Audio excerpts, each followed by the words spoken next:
The Holden-Keating Gang was a bank-robbing team, led by Thomas James Holden (1896–1953) and Francis Keating (1899 July 25, 1978), which was active in the Midwestern United States from 1926 to 1932.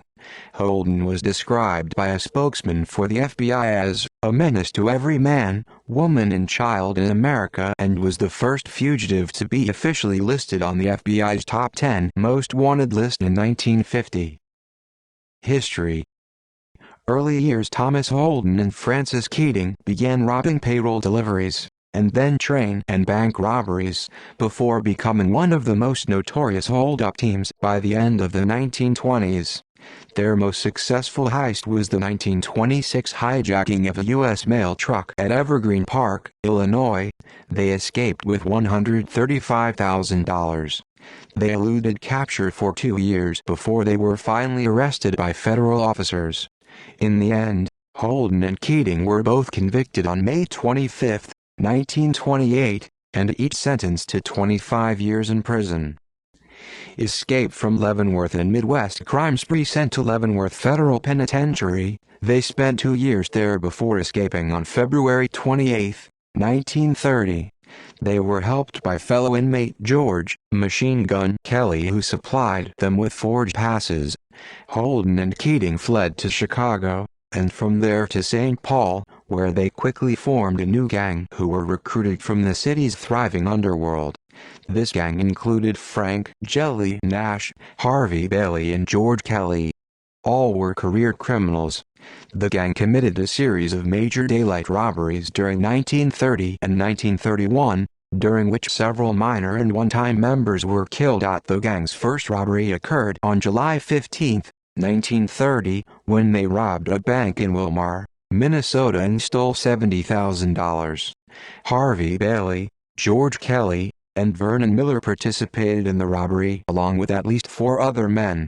3 of these alleged gunmen, Mike Ruzick, Frank "Wiane" Coleman, and Samuel "Sammy" Stein, were later found shot to death at White Bear Lake.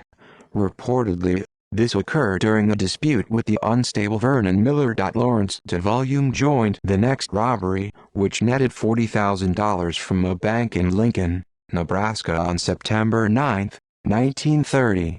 Eddie Benz joined with the gang in its next 2 robberies, first stealing $24,000 on September 19, 1930, and then, in their most successful heist, stealing $2.6 million in securities from a safe. The gang immediately went into hiding, but Holden and Keating resurfaced several months later and robbed $58,000 from a pair of bank messengers in Duluth, Minnesota on October 2, 1931. That same month, they joined Charlie Harmon and Frank Weber and robbed a bank in Menomonee, Wisconsin, taking away $130,000. James Kraft, a cashier and son of the bank president, was taken as a hostage during the escape and later was found shot to death outside the town. The bodies of Harmon and Weber were also found by police, both similarly shot to death and believed at the time to have been killed by their partners for the murder of Kraft. One of the suspects of the Menomonee holdup, Bob Newborn, later confessed to the robbery and was sentenced to life imprisonment. Time with the Karpis Barker Gang. After the Menomonee heist, Holden and Keating joined the Alvin Karpis Barker Gang. On June 17, 1932, they joined a gang made up of Karpis, Fred Barker, George Kelly, Harvey Bailey, Lawrence DeVolume, and Vern Miller and robbed a bank in Fort Scott, Kansas for $47,000. Not only did they escape, but Frank Sawyer, Jim Clark and Ed Davis, who were arrested and convicted of the robbery, did as well. Less than a month later, Keating and Holden were arrested by federal agents while playing golf with Harvey Bailey in Kansas City, on July 7. The 4th robber, Bernard Phillips, slipped away during the confusion, but was later killed in New York City. It was reported that he was murdered by Frank Nash and Vern Miller, who suspected that he was an FBI informant. Return to Leavenworth. In final years, Holden and Keating were returned to Leavenworth, where they remained for nearly 2 decades. Holden was paroled on November 28, 1947.